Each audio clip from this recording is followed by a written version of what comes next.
Hello students.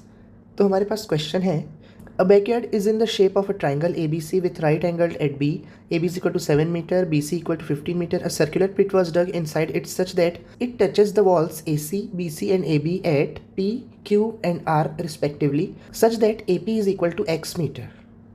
Based on the above information, answer the following questions.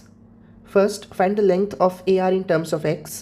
Write the type of quadrilateral BQOR. And third, A, find the length PC in terms of x and hence find the value of x. And B, find x and hence find the radius R of circle. तो देखिए, इस question में जो भी information देना था वो इस डायग्राम में ही दे दी हुई है कि ए बी 7 सेंटीमीटर है, बी सी 15 सेंटीमीटर है और ए पी को x लेना है, ये भी क्वेश्चन में ही लिख दिया है. तो इस डायग्राम के बेसिस पे हमें ये 4 क्वेश्चंस बनाने हैं. तो इसका सॉल्यूशन स्टार्ट करने से पहले हमें एक छोटी सी चीज़ जानना होगा कि मान लीजिए अगर कोई सर्कल है और बाहर कोई पॉइंट है, तो अगर हम इससे टेंजेंट ड्रॉ करते हैं, सर्कल के दोनों हिस्से में अगर हम टेंजेंट ड्रॉ करते हैं तो इनकी जो लेंथ रहती है, यानी ये वाली लेंथ और ये वाली लेंथ, यानी अगर मान लीजिए मैं इसको ए बी और सी नाम दे देता हूँ, तो जो लेंथ रहेगी वो बराबर होती है. ये हमारा एक थ्योरम होता है, सर्कल चैप्टर में हमने पढ़ा है. तो A B is equal to A C. इस रूल को ध्यान में रखते हुए हमें आगे के क्वेश्चंस को सॉल्व करना है. तो देखिए, क्वेश्चन में ही हमें ए पी को एक्स लेने बोला था, इसलिए हम इसे एक्स ले लेते हैं. अब देखिए, मैंने अभी बताया कि अगर एक पॉइंट है और ये टेंजेंट ड्रॉ हो रहा है सर्कल पर, तो ये दोनों की लेंथ सेम रहती है. तो अगर ए पी एक्स दिया हुआ है तो ए आर भी हमको पता है कि एक्स ही होगा, क्योंकि सेम लेंथ रहती है. अब देखिए, टोटल ए बी की लेंथ 7 है, मतलब यहाँ से यहाँ तक 7 है और इतना हिस्सा x हो चुका है. तो जो बचा हुआ हिस्सा है वो क्या हो जाएगा, यानी ये वाला हिस्सा देखिए, ये हो जाएगा 7 माइनस एक्स. अब देखिए, ये हिस्सा 7 माइनस एक्स है, तो मैंने बताया फिर से, अगर ये इसको एक पॉइंट मानो तो ये भी टेंजेंट हुआ, तो ये हिस्सा और ये भी सेम होगा, तो इसीलिए ये बचा हुआ हिस्सा भी हो जाएगा 7 माइनस एक्स. अब देखिए, टोटल बी सी की जो लेंथ है वो 15 है और बी क्यू 7 माइनस एक्स आ गया. तो अब बचा वाला हिस्सा अगर निकालना है हमें, यानी क्यू सी निकालना है, तो इसको कैसे निकाल लेंगे, टोटल माइनस जो बचा हुआ हिस्सा है, यानी 7 माइनस एक्स. तो अगर हम इसे सॉल्व करेंगे तो 15 माइनस 7 और प्लस एक्स, क्योंकि माइनस साइन अगर ब्रैकेट के अंदर जाता है तो वो सभी के साइन को चेंज कर देता है. तो 15 में 7 गया 8 प्लस एक्स, यानी हमारा जो क्यू सी है वो आ गया 8 प्लस एक्स. अब आप फिर से देखिए, ये जो पॉइंट है वो सर्कल के बाहर है और वो टेंजेंट ड्रॉ कर रहा है, तो इस हिसाब से फिर से क्यू सी और पी सी दोनों ही सेम होंगे. यानी क्यू सी हमने अभी कैलकुलेट किया 8 प्लस एक्स, तो पी सी भी हो जाएगा 8 प्लस एक्स. तो इस तरह से हमने सभी लेंथ्स को x के टर्म्स में निकाल लिया है. चलिए अब देखते हैं कि क्वेश्चंस क्या क्या पूछा है हमसे. तो देखिए, सबसे पहला तो क्वेश्चन लिखा है कि find the length of A R in terms of x. तो देखिए, अभी हमने इस डायग्राम में किया कि ए पी एक्स है तो ए आर भी x होगा. इसका अगर आपको रीज़न लिखना हो तो मैं रीज़न भी लिख देता हूँ यहाँ पे. Tangents drawn from an external point to the circle are of same length. यानी कि अगर हम एक एक्सटर्नल पॉइंट से टेंजेंट्स ड्रॉ करें तो उनकी जो लेंथ रहती है वो सेम होती है. ये हमारा थ्योरम होता है, सर्कल चैप्टर में गिवन है, तो उसको अप्लाई करके हम इसका आंसर दे सकते हैं कि ए आर भी एक्स होगा. तो चलिए अब सेकंड क्वेश्चन की तरफ चलते हैं कि write the type of quadrilateral B Q O R. तो देखिए, B Q O R quadrilateral कौन सा है, देखिए ये जो क्वाड्रिलेटरल है बी क्यू ओ आर, इसका शेप क्या है ये निकालना है हमें. ठीक है, तो देखिए, हमें पता है कि जब भी टेंजेंट से सेंटर पॉइंट पे, यानी ये टेंजेंट का पॉइंट है और ये सेंटर पॉइंट है, तो जब भी हम यहाँ से लाइन ड्रॉ करें वो 90 डिग्री की बनती है. सेम इधर भी फॉलो होगा, क्यू से आर जो पॉइंट को ज्वाइन करेंगे तो वो भी 90 डिग्री का बनेगा, क्योंकि जब हम टेंजेंट से सेंटर को ड्रॉ करते हैं तो वो 90 डिग्री ही बनता है. ये 90 डिग्री है एंगल, ये हमें क्वेश्चन में ही दिया हुआ है कि 90 डिग्री है. तो ये बचा वाला भी, क्योंकि क्वाड्रिलेटरल के चारों एंगल्स का सम 360 डिग्री होता है, तो ये बचा हुआ एंगल भी 90 डिग्री निकल जाएगा.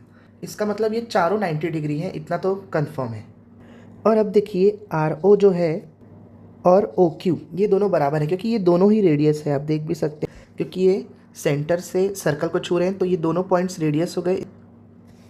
और यहाँ से आर बी और बी क्यू भी सेम थे, ये भी हमने पहले ही निकाल लिया था कि आर बी और बी क्यू सेम है, tangent drawn from external point वाले थ्योरम से। और अब सभी एंगल्स 90 डिग्री भी बन रहे हैं, और क्योंकि सभी एंगल्स 90 डिग्री भी हैं, यानी कि जो ओ आर हो जाएगा वो बी क्यू के ही बराबर हो जाएगा, और जो आर बी हो जाएगा वो ओ क्यू के ही बराबर हो जाएगा। तो इसीलिए देखिए चारों साइड भी बराबर हो गई और चारों एंगल भी 90 डिग्री है, तो जाहिर सी बात है ये जो शेप बन रहा है वो स्क्वायर बन रहा है। तो देखिए हमें ऐसे डायरेक्ट डिसाइड नहीं कर लेना है कि स्क्वायर दिख रहा है तो वो स्क्वायर ही होगा, ऐसा नहीं है। हमें प्रॉपर रूल लगा के और फॉर्मूले लगा के ही बताना पड़ेगा कि ये स्क्वायर है तो क्यों है। तो देखिए अगर हम इसका सॉल्यूशन लिखना चाहें तो देखिए ये हमारा प्रॉपर सॉल्यूशन हो गया। अगर आपको स्टेप बाय स्टेप चाहिए था तो आप इस सॉल्यूशन को फॉलो कर सकते हैं। हालांकि 1 नंबर का है तो आपको इतना ज़्यादा लिखने की ज़रूरत नहीं है, पर फिर भी अगर ये ज़्यादा नंबर में आता तो भी आप इसको सॉल्यूशन को शो कर सकते थे। और इसके लिए मैंने क्या क्या लिखा हुआ है देखिए, आर बी और बी क्यू बराबर है, रीज़न मैंने लिखा हुआ है और आपको बता भी दिया है वीडियो में। वैसे ही ओ आर और ओ क्यू सिमिलर हैं। अब सभी एंगल्स 90 डिग्री हैं, रीज़न देखिए इसमें दिख जाएगा।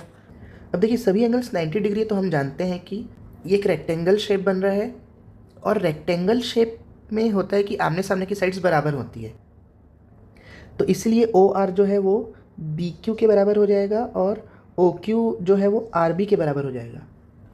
अब देखिए रेक्टेंगल के अगर सभी साइड सेम हो जाए तो वही तो स्क्वायर बन जाता है, तो ये जो हमारा शेप है वो एक स्क्वायर है। चलिए अब नेक्स्ट क्वेश्चन की तरफ चलते हैं।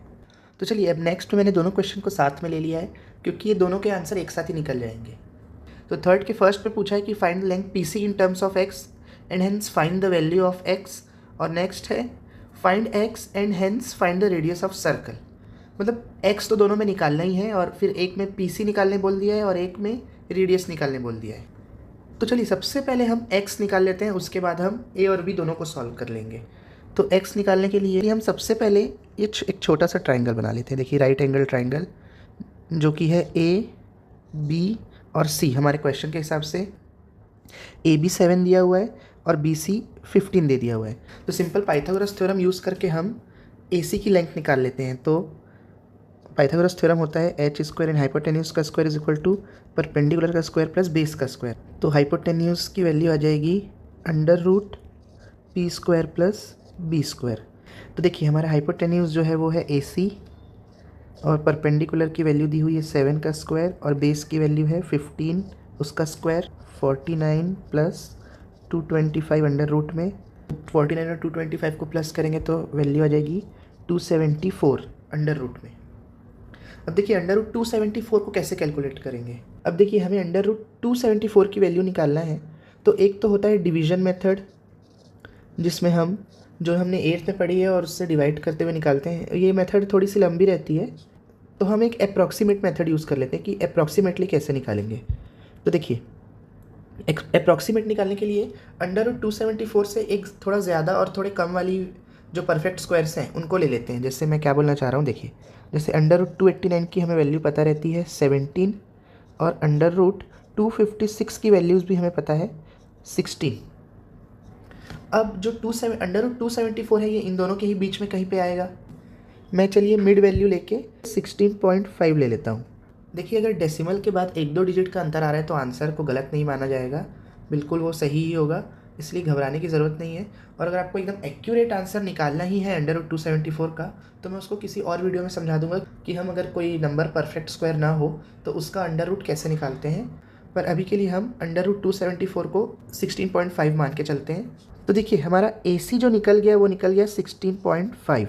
और अगर हम इस डायग्राम को भी देखें तो यहाँ से अगर मैं ए सी लिखना चाहूँ, देखिए इधर से अगर मैं ए सी की वैल्यू लिखना चाहूँ तो मैं और ए सी को क्या लिख सकता हूँ, x प्लस 8 प्लस एक्स इस डायग्राम से।